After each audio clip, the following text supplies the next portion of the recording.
அஸ்ஸலாமு அலைக்கும் வரஹ்மத்துல்லாஹி வபரகாத்துஹு. தினமும் ஒரு துஆ. பயணத்தில் இருக்கக்கூடிய ஒருவர் வெளியூரில் தங்கும் பொழுது பாதுகாப்பிற்காக ஓதிக்கொள்ள வேண்டிய துஆ.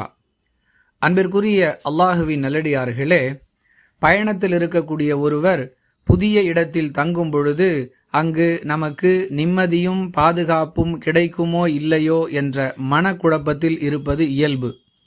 இதுபோன்ற சந்தர்ப்பங்களில் அல்லாஹ்விடம் உதவி தேடி அவர் இந்த துஆவை ஓத வேண்டும் என்று ரசூலுல்லாஹி ஸல்லல்லாஹு அலைஹி வஸல்லம் அவர்கள் கற்றுக் கொடுத்த வழிமுறை முஸ்லிம் எனும் நூலில் 5247வது ஹதீஸில் பதிவு செய்யப்பட்டிருக்கின்றது.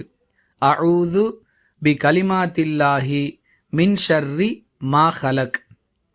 அஊது பி கலிமாத்தில்லாஹி மின் ஷர்ரி மா ஹலக். அல்லாஹுடைய அனைத்து படைப்பினங்களின் தீங்கை விட்டும் அல்லாஹுவிடம் அவனுடைய வார்த்தைகளை கொண்டு பாதுகாப்பு தேடுகிறேன் என்பது இதன் பொருள். யார் இவ்வாறு பிரார்த்தனை செய்கிறாரோ அவர் தங்கக்கூடிய இடத்திலிருந்து புறப்படும் வரை அவருக்கு எந்த தீங்கும் ஏற்படாது என்று ரசூலுல்லாஹி ஸல்லல்லாஹு அலைஹி வஸல்லம் அவர்கள் கூறுகிறார்கள்.